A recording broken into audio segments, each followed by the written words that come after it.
Hey guys, it's Lewis from Recycle Bicycle Sales here. In today's video, I wanted to make it a little bit more fun. So I want to talk about 5 of my favorite things that I've bought to go with cycling, excluding the bike.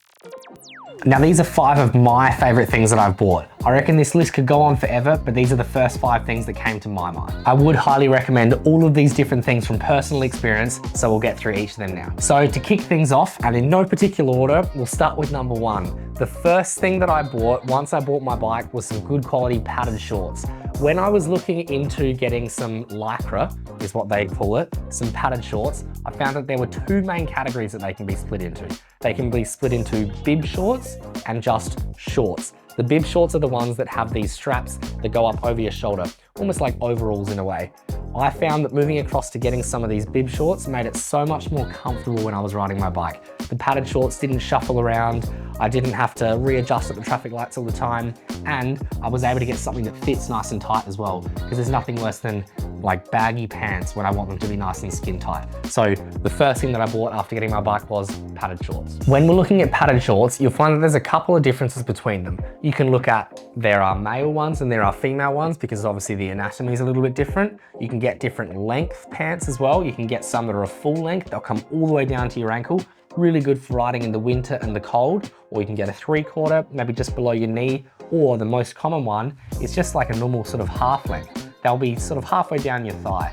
When I was looking at getting the padded shorts, I remember trying on a bunch of different pants in the different clothing shops, the cycling clothing shops, and there were some that were shorter than others. I know this is gonna sound like such a silly thing, but I didn't want them to be super short. I don't want them looking like underwear on me. I want them looking like pants. So I wanted them to come down as close to my knee as they could, but still above my knee.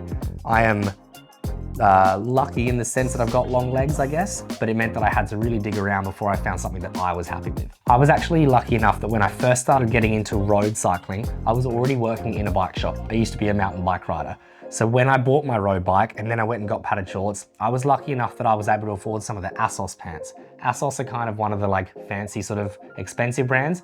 I still think that they are probably the best out there, but you'll sort of pay accordingly. But I've also heard really good things from brands like Rafa or MAP, or even a new one that's come out not too long ago called NeoPro. NeoPro is a really well priced brand, might be worth looking at them. And on the topic of price, you could spend anywhere between $80 and $800. But in my opinion, if you're prepared to spend about $150, you're gonna get some really good quality bib shorts. And the second thing that I grabbed was a comfortable saddle.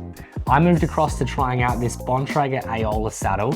And again, I was lucky enough to be working in a bike shop at the time when I looked at this. So I was able to test ride so many different saddles. And when I got this saddle as well, Bontrager were doing a 30-day unconditional guarantee. So you could literally test ride the saddle for 30 days and bring it back. And if you like it, cool. And if you didn't like it, they'd happily take it back and exchange it for a different one. Saddles are incredibly specific and you can try so many different saddles. Everybody's got a different bum. I've got a different bum than the person that's sitting next to me. So yes, we're both sitting on a bike seat, which is relatively small, but you might have some that are narrower, you might have some that are thicker, you might have some that are made of carbon fiber and they're really stiff and lightweight. What I found with this one that I've got here, the Bontrager one, is it's kind of like sort of concave, like it sort of dips in a little bit. So my pelvis was sort of able to sit in the saddle instead of on the saddle. So I found that really comfortable. And I reckon the width is right on. I'm pretty sure they made 3 different widths. So I was able to try the skinny one, I was able to try the wide one, and then I found that I liked the middle one. Goldilocks, I guess. On the topic of saddles, we've actually done a really popular video further back in our YouTube channel about how to pick the right saddle for yourself. So you might want to click on that if you want to know a little bit more. But that's, I suppose, my backstory with the reason that I chose my saddle. With most brands of saddle, they tend to have a few different price points. So this one here, Bontrager is the brand. We're not sponsored or anything, I just liked their saddle.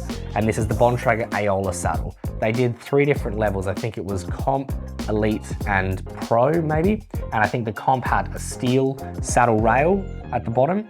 And then the Elite had like titanium or aluminium or something like that, and then carbon. So depending on your price point and the sort of performance that you're trying to get out of the saddle, you can look at different price points. So ideally they should all feel about the same. It kind of just depends on what you're hoping to get out of the saddle. Do you want a super lightweight bike, or do you want to save a couple of bucks and spend that somewhere else on the bike? And working our way around the table, we come to the one that's possibly saved my ass the most number of times, the mirror. The bike mirror seems a little bit silly to some people perhaps, especially if you're really into all your racing and that kind of thing. But I think that this is such a great upgrade to have on your bike. I've got one on the right-hand side of my bike. Here in Australia, we ride on the left-hand side of the road, so I've got it on my right side so I can see all the cars as they're going to be coming past me. What I find is if I'm riding along and I need to turn right for whatever reason, or there's a parked car on the street or something like that, I can look down at my mirror. If I can see a car's headlights, there's definitely a car there, and there's no point me looking because I know that there's a car there.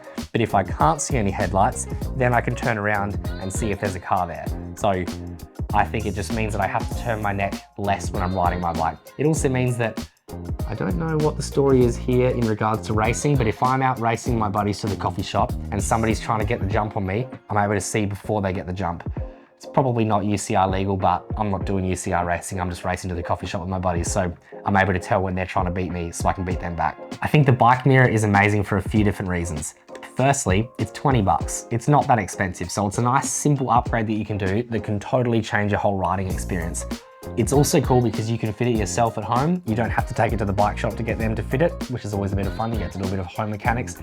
And it's also cool because it literally might be the thing that saves your life on a bike ride if you're able to see before that car goes around. I've had it happen a couple of times, maybe, I don't know how many, when I've been riding along and I've looked behind me to see if it's safe to turn or whatever I'm doing. And then I look back in front of me and the car had started braking and I have to quickly grab my brakes because I had to turn my head and look away from all the traffic. So if I just had a little mirror, I could just glance my eyes down and then come back up. And working our way further around the table are sunglasses. I reckon that there's different types of sunglasses out there. You can go like the cool looking sunglasses that look nice when you're driving your car down the street or, you know, whatever, you're down at the beach, or you can get proper cycling sunglasses.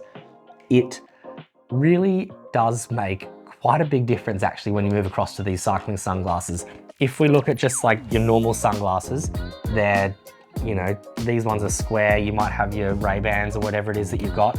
When you're riding a bike and you're down in that aero position and you're looking up, there's this like top piece of the frame is kind of in your eyes a little bit, so you actually can't see right in front of you, which means that it's a little bit more dangerous, I suppose. And also, just the way that they sit on your face, you're able to get some air to sort of come in around the sides, which is why I think that a proper set of like athletic cycling sunglasses, I think literally are one of the best upgrades you can do, because they wrap around a whole lot further so you don't get the air and the wind in your eyes, which means that you're not going to be squinting and blinking quite as much.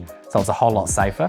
But also that first thing I was saying, when you're down in that sort of, you know, sprinting racing position, the frame of the sunglasses is quite a bit higher, so you're able to see a little bit more as well. So I think they're actually amazing.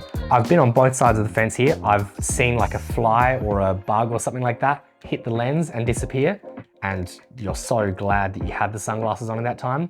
And I've also been unlucky enough not to be wearing sunglasses in that moment, and then you get the bug in your eye.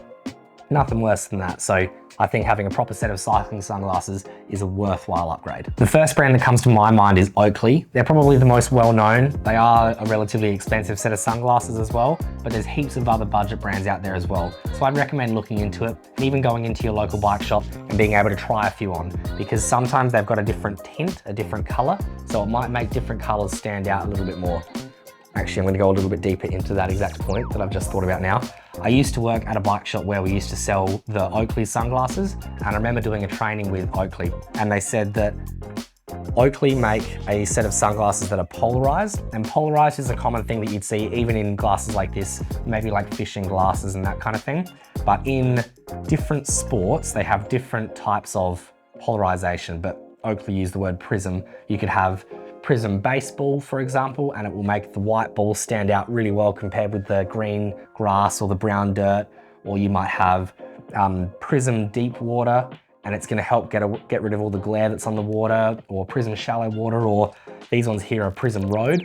And the cool thing about prism road was that it was able to make the potholes and the white lines and the yellow lines stand out more on the road, and car brake lights, so that you were able to react faster. It all sounds like a bit of like Humbo Jumbo, whatever it is. But honestly, I think it really is quite cool. They make a mountain bike one as well, so I can make the trees stand out more and the sort of depressions through the trail, so you know when a jump's coming up and this sort of thing. So wow, that totally sounded like I was sponsored by Oakley, but we're not. I've had these for 4 years at least. So getting a good set of sunglasses is quite important, I think, as well.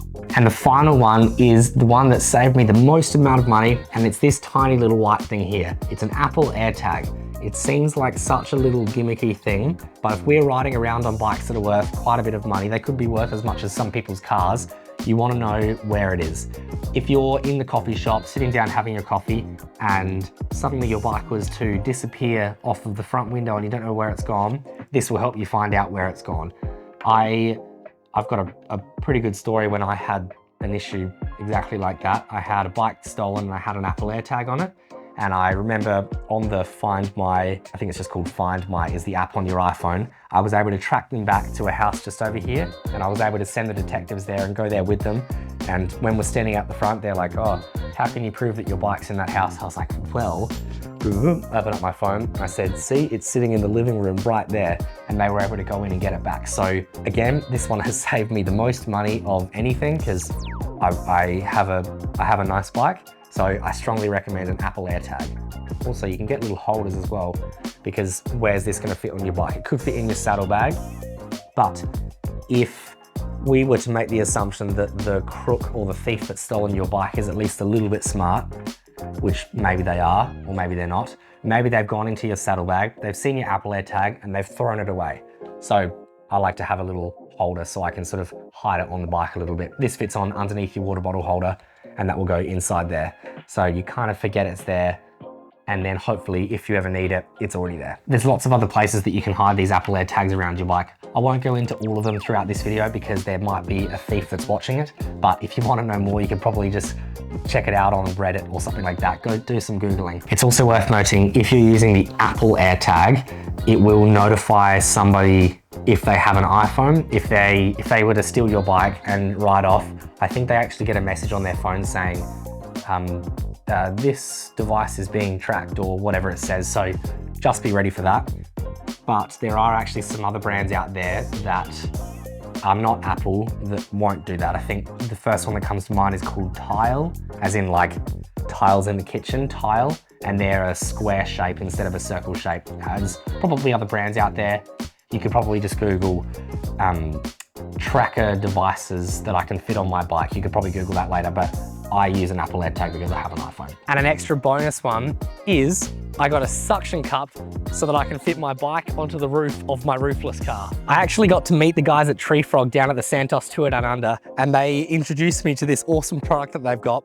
I knew that I had a convertible car and I wanted to be able to fit my bike onto the roof, and I had this awesome dream of being a true Porsche owner and a real wanker and getting an expensive bike on the roof of my car with my golf clubs in the passenger seat.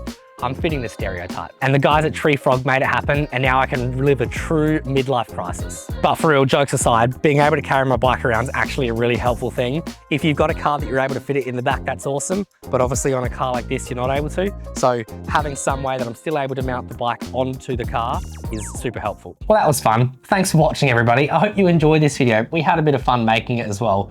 If you reckon that there's anything that you've bought that you like with your bike, or you'd like to know some of the more things that I've bought to go with my bike, I've got a huge list of ideas as well. If you want to see a part 2 for this video, let us know in the comments below. Otherwise, I'm going to say thank you again for watching, and we'll see you in the next video. See you guys.